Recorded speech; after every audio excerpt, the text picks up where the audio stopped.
Hello travelers, Boardman21 here, and today's build is the Rogue. We're going to be playing a Bladedancer and we're going to be using Shadow Cascade. This is an updated build from before.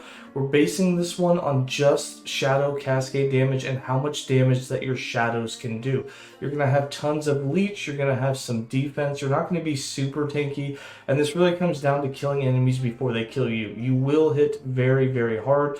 Your shadows will hit for 2 to 3 times as much as you hit for. Altogether, you guys can hit the training dummy together for 500,000, each of you doing between 100 and 200k crits. There is an even higher DPS version because the damage is based on how many shadows active you have and having a specific amount. So if you decide to change it and have 4 shadows instead of 2, you can do 50% more damage on top of having 2 additional hits, which is going to allow you to more than double your damage, which is absolutely crazy. However, that is a very mana expensive way to play, and it didn't feel as good as being able to play with just 2 shadows and being able to just continuously use Shadow Cascade and Synchronized Strike back to back. As you can see in the gameplay, you basically just jump around and have your shadows use Shadow Cascade with you, doing huge amounts of damage. You can manually use Shadow Cascade without the shadows if you just want a quicker attack to take out trash mobs. But overall, you can take out bosses, rares, everything really quick, and it's just a fun way to play the Bladedancer. So let's go ahead and get into the skills, the interactions, and just how it all works. For skills, I'm running Synchronized Strike, Shift, Shurikens, Smoke Bomb, and Shadow Cascade. For Synchronized Strike, we have this set up so that we will proc exactly 2 shadows with it. We don't want 4 shadows, we want 2 shadows, and we want them to do maximum damage with shadows that were created in the last 4 seconds, so that when we use Shadow Cascade, they'll do even more damage. We also want them to go inward so we can hit the same target with all of our shadows, and we can make them give us health when we generate them. So we have 2 points in Growing Darkness, 5 points in Foreshadowing. This will allow shadows created within 4 seconds of using Synchronized Strike to deal 200% increased damage, which is a huge amount for them. And of course, when you use Synchronized Strike, you now have 4 seconds, which if you don't use it, Shadow Cascade within the 4 seconds and consume the shadows to use this damage, your shadows are going to disappear anyways. So you have 4 seconds after you Synchronized Strike to use Shadow Cascade and get increased damage with those shadows. We got 3 points in Dynamics for the mana efficiency, 5 points in Shadow Rush so that we gain 200 health every time we create a shadow, 2 points in Art of the Blade, and 1 point in Perfect Coordination so the shadows will jump inward. This does raise the mana cost, but that's okay because we haven't doubled the mana cost by doing 4 shadows.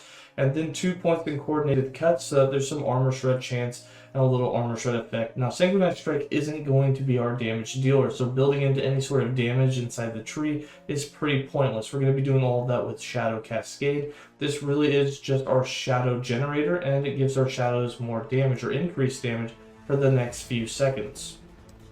For Shift, we have this set up to proc Shurikens so that we have increased armor. It's going to give us haste. We're going to be invulnerable while shifting, and it's also going to give us a bunch of dodge. We have 2 points in Shadow Recuperation, 5 points in Sleight of Hand, 4 points in Swift Recovery, 3 points in Momentum, 1 point in Shadow Slip, and 5 points in Elusive. For Shurikens, we have this up just to give us increased armor and to apply Shred to enemies so we can do more damage to them. That's really all it is. We don't manually cast it. We're going to have it just automatically proc every time that we shift, which we will be shifting quite often, especially in Echoes, to get through it much faster. We got 3 points in Alacrity, 4 points in Ethereal Blades, 4 points in Abrasive Arsenal so that we get those 2 stacks of physical shred on an enemy every time we hit them with a Shuriken, 1 point in Thin Shurikens, 1 point in Blade Shield so they're cast around us. They last for 3 seconds. With 4 points in Floating Blades, they now last almost 5 seconds. And 3 points in Bladed Armor, since when we use Shift, we'll proc 5 of them. We'll end up getting 150% increased armor when we have procced them with Shift or when we have them active. And this allows us just to be a little bit tankier for basically free. We have Smoke Bomb set up defensively, and it'll give us some extra leech, as well as just a little bit of extra damage. We got 1 point in Shrouded in Darkness for the Dust Shroud stacks, 4 points in Rapid Concealment to have them proc more often so we can have more stacks active. That'll give us a bunch of extra dodge rating on top of Glancing Blow chance. 1 point in Thick Smoke for the slow stacks, 1 point in Eroding Fumes for the Armor Shred stacks, 5 points in Lingering Fumes to make Smoke Cloud last as long as possible.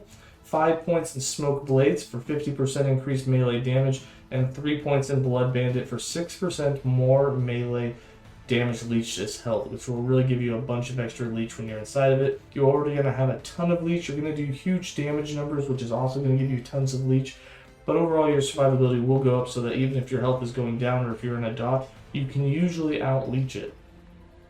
And then for Shadow Cascade, which is our damage dealer, we have this set up for a few interactions that are all more damage modifiers so that we'll get as much damage as possible. First thing, we have 2 points in Dismantle, 1 point in Execution, and 2 points in Careful Assault. Now, as long as we only have 2 shadows, we will deal 50% more damage. Now, you can take this all the way up to 4, and you can have Synchronized Strike proc exactly 4, and this is why we don't make shadows with Smoke Bomb or with Shift, is because we want to have an exact number. So right now, if we have 2 shadows, which is exactly how many Synchronized Strike will make, we'll do 50% more damage, which is a big modifier.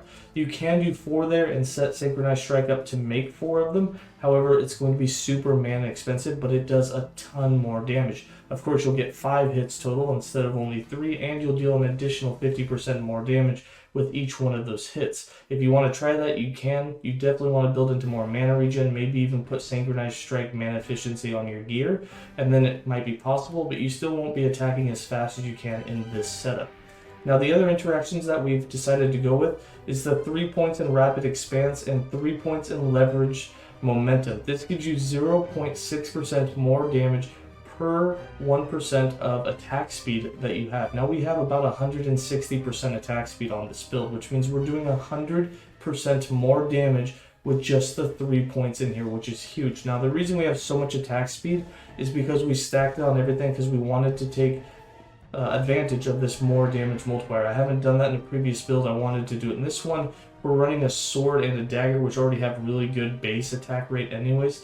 Putting increased attack rate on those and a Jade Amulet is already going to give you a huge boost, plus all the attack speed that you can get inside of the passive tree puts us at about 160% without getting into any exalted gear or really min-maxing at all. Which is going, 100% more damage. You're doubling your damage with just 3 points here, which is huge. We also have 2 points in Precision, as we are going to want as much base critical strike chance as possible. 1 point in Carnage for some crit multiplier. 4 points in Shadow Turn, so we do 12% more damage per shadow. Now again, we're only going to get 24% more damage out of this because we're only going to have 2 shadows. This would double to 48% if you do the 4 shadow combination, which is why you do so much more damage with that combination, because you have a couple of more modifiers that will be bigger. However, again, it's super mana intensive, so I don't recommend it unless you have a ton of mana regen, maybe even some exalted mana regen on a few items. 1 point in Crushing Darkness for 30% more damage, but this makes it so that it has no attack speed scaling. So what this means is if you just manually cast Shadow Cascade, even though we have 160% increased attack speed, it's going to feel really slow. However, because we don't really care because you have to use Synchronized Strike anyways, it's just a back and forth momentum. Now you can try removing this, but it is a huge damage boost, plus it unlocks the flow state, which is going to give us 30% more damage as well overall, because we have 2 points. So you lose quite a bit of damage if you get rid of that, but you will attack a lot faster.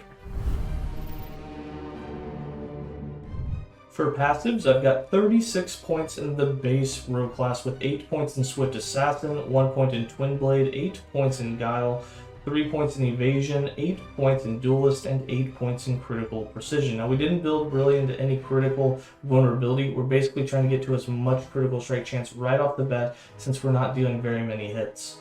We have 0 points in the Marksman and 75 points in the Bladedancer with 8 points in Pursuit, 8 points in Cloak of Shadows, 2 points in Shroud of Dusk, 8 points in Once, 6 points in Sky Synthesis. This allows your shadows to do even more damage or increased damage. 6 points in Asuvon's Pact, 5 points in Blood Dance, 8 points in Flash of Steel, 8 points in Weapons of Choice.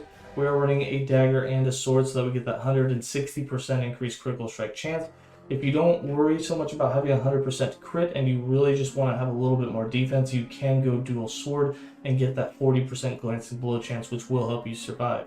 1 point in Critical Eye, 5 points in Spellbreaker, 5 points in Shadow Master. This does increase the maximum shadows you can have, but we're not worried about that because we're only going to summon 2 at a time. And then of course your shadows have another 100% increased shadow damage. And then 5 points in All In gives us more critical strike multiplier. For idols, items, blessings, and uniques. So for the idols, I mostly did things that had resistances, maybe some increased health. I wanted to cover most of my resistances with this, whatever we missed from our gear, as we didn't have the perfect gear. But you can, of course, get things that increase shadow damage. Those are going to be your most DPS version of the idols that you can get. However, again, all the idols that I have are defensive. I was basically just looking for more defense. You can get vitality now on some image just to give us extra health, free HP, and then again, trying to just cap those resistances. If you already have your resistance capped elsewhere, go ahead and throw on increased shadow damage, and those are going to give you a little bit more damage with the build. This is a no unique build. There are no uniques on it. You can run uniques. If you're looking for more, survivability, you can do the Ravenous Gloves. You can also do the Wings of Argentus chest piece. You will lose a little bit of damage with that. However, you will get, since you're pretty much always on the move jumping with Synchronized Strike, the only time you're stopped is to cast Shadow Cascade. Other than that, you're moving around, you're shifting, you're going to get 40% damage reduction, which is huge. Again, you can also wear 2 swords to get the Glancing Blow. For the crafted items, like I said, we went with attack speed and increased melee physical damage on our weapons. If you're having troubles getting to 100% critical strike chance, you can also get rid of one of these attack speeds and put on melee or added melee critical strike chance to help you get to that 100% critical strike chance.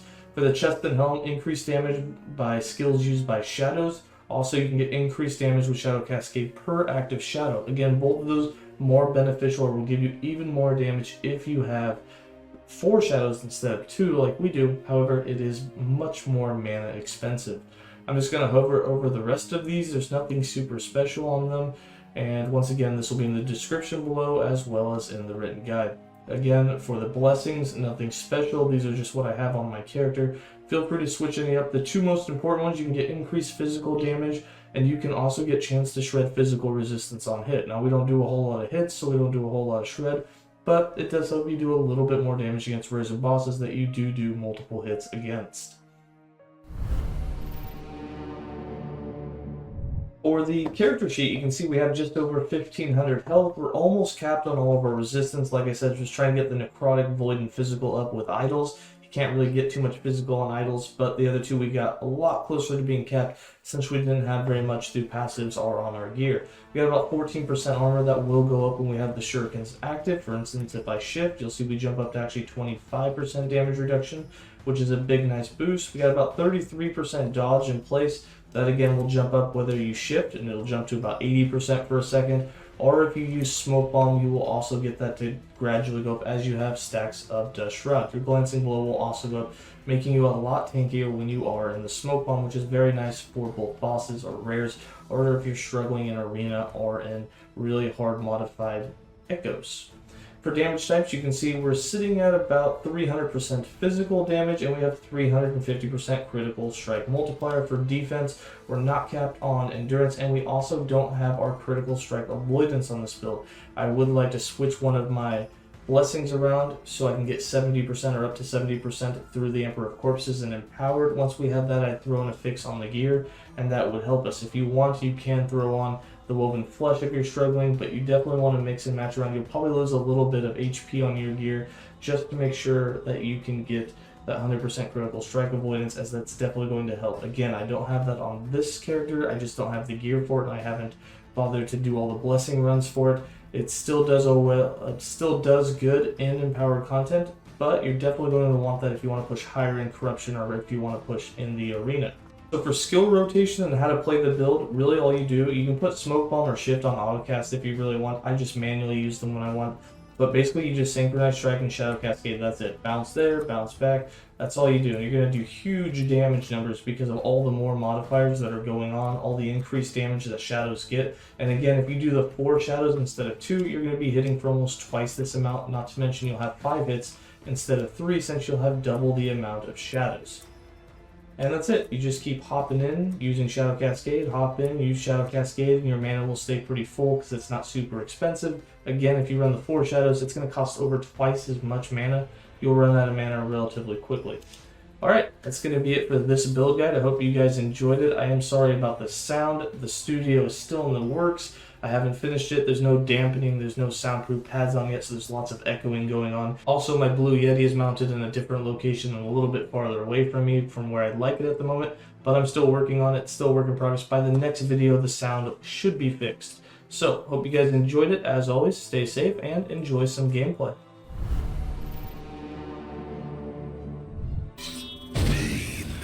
An eternity of pain, unchanging will remain.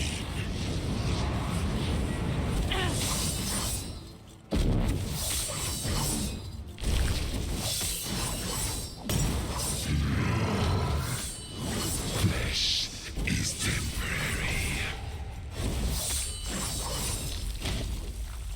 Nothing will remain.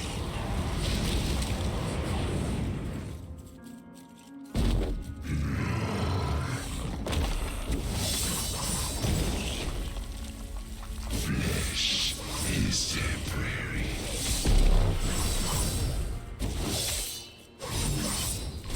Nothing will remain.